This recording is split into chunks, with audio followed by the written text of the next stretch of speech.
pessoal, neste vídeo vamos falar sobre algumas técnicas bastante importantes para a observação de dados coletados. Técnicas como estratificação, histograma, boxplot e gráfico de tendência. A primeira técnica a comentar é a estratificação.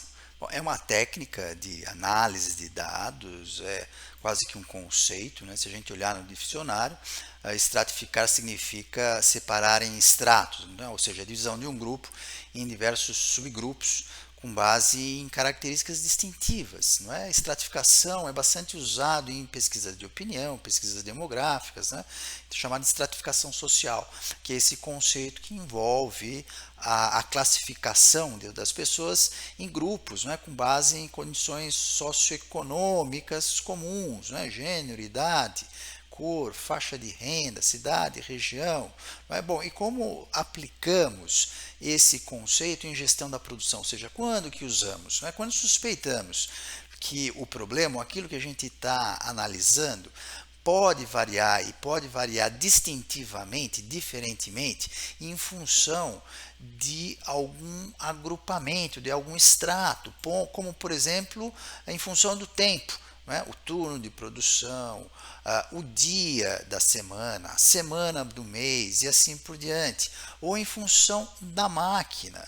Não é? Não devemos claramente misturar resultados de máquinas diferentes ou estações de trabalhos diferentes. Então, os dados precisam ser estratificados.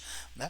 O mesmo se refere a matéria-prima diferente ou de fornecedor diferente, produtos diferentes, né, ou linhas de produtos diferentes, resultados gerados por operadores diferentes e assim vai. São vários os fatores, dependendo da situação, que podem ser usados para estratificar os dados coletados, não é? Analisar em grupos estratificados. E como analisamos? Bom, uma outra técnica é o histograma. Né? O histograma, vocês provavelmente já conhecem, é uma técnica que permite essa visualização, não é? Da dispersão dos dados.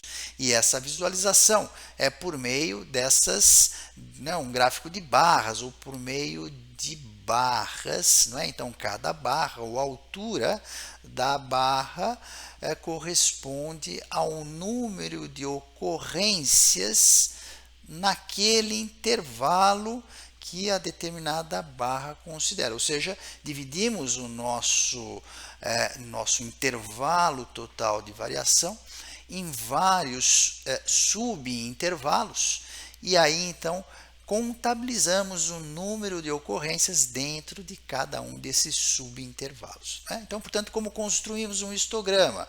Então, a primeira coisa é dado uma determinada amostra de resultados coletados, né, de um processo.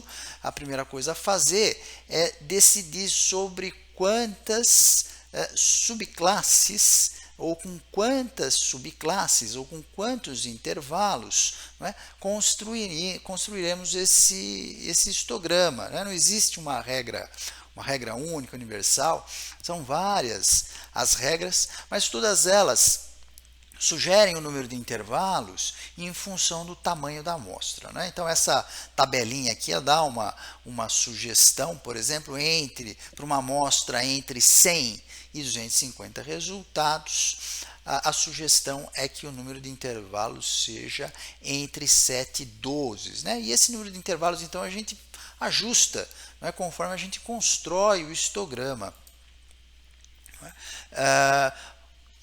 Uma vez definido o número de classes, não é? A gente precisa calcular a largura de cada uma dessas classes e então a gente vai calcular a amplitude total dos dados, né? A diferença entre o maior e o menor, e o comprimento de cada intervalo, que vai ser essa amplitude dividido pelo número de classes e sempre arredondando, não é? Por um múltiplo da menor unidade sendo medida. Não é? E aí depois a gente vai calcular os limites, né? Então, o primeiro intervalo, o limite inferior do primeiro intervalo, corresponde ao mínimo valor da nossa amostra, menos metade do intervalo, né? De tal forma que o mínimo valor dos nossos resultados corresponda ao centro do intervalo. E o limite superior é o mínimo mais metade do intervalo, né? Então, com a observação que o intervalo inclui o limite inferior, mas não inclui o limite superior. A mesma coisa, então, para o segundo intervalo. O segundo intervalo vai ser o valor mínimo mais metade do intervalo. E o valor máximo vai ser o valor mínimo da nossa amostra mais 1,5 vezes o nosso intervalo, nossa largura, né? H. Bom, e assim sucessivamente, né? Então vamos considerar um exemplo. Imagina que a gente tenha dados coletados de um processo de envasamento de leite, né? Embalagens de 1 litro, então aqui a gente tem os resultados em decilitros, temos 63 resultados desse nosso processo de fabricação. Então, com 63 resultados, estamos aqui adotando K, né, o número de classes ou de intervalos igual a 10. Nossa amplitude, o maior resultado é 10,7, o menor resultado é 9,2, a amplitude é 1,5. Portanto, a largura H é de 0,15. Vamos arredondar para um múltiplo de 0,1, que é a nossa menor unidade de medida. E, portanto, o nosso H vai ser de 0,2. Isso implica que nós não teremos mais 10 intervalos, mas 9 intervalos. Não é? E aí, então, nós temos os 9 intervalos, não é? Variando entre primeiro intervalo entre 9,1 e 9,3, incluindo 9,1, mas não incluindo 9,3. E nessa faixa nós temos um único resultado. Já no segundo intervalo, entre 9,3 e 9,5, incluindo 9,3, nós temos 6 intervalos, 6 resultados. A mesma coisa para o terceiro intervalo, também temos 6 resultados. Né? E assim, então, vamos contabilizando o número de resultados em cada um dos intervalos, e temos aqui então o nosso histograma plotado mostrando essa dispersão dos resultados. Uma outra forma de a gente ilustrar a dispersão dos resultados é por meio do box plot ou diagrama de caixa, né? O box plot tem essa configuração. Então, essa linha central corresponde à mediana, temos os valores mínimo e máximo. O limite inferior da caixa corresponde ao que é o chamado primeiro quartil, ou o conjunto, ou o resultado que corresponde a os 25% dos menores resultados. Né? E, por último, o terceiro quartil, que corresponde ou é o resultado que corresponde a 75% dos menores resultados, e temos esse interquartil que corresponde a 50% dos resultados. Né? Bom, então como a gente constrói um box plot? A primeira coisa a fazer, então, e usando os dados do exemplo anterior, é ordenar os resultados, né? Ordenar numa ordem crescente, de tal modo que o primeiro resultado é o menor valor, o último resultado é o maior valor. Não é? Portanto, nós temos o mínimo, que corresponde a 9,2, o máximo, que corresponde ao último resultado, 10,7.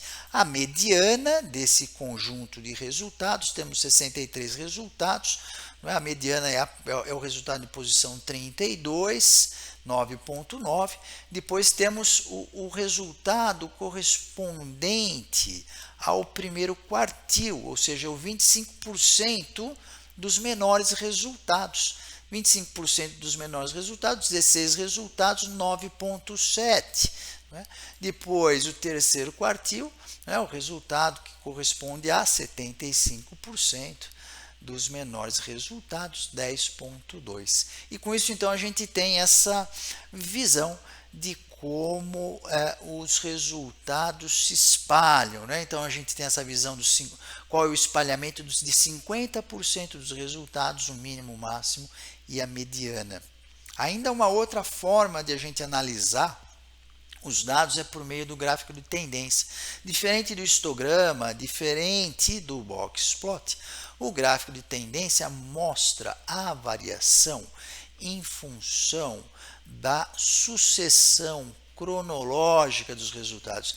Isso é muito interessante nessas situações, não é, de produção, de fabricação, em que os resultados eles são produzidos de fato, né, um após o outro, numa sucessão cronológica. Né? Então, se a gente olhar para esses dados de envasamento de leite, que a gente analisou usando um histograma ou um boxplot, se a gente usar um gráfico de tendência, veremos, não é, que os resultados variam, não é?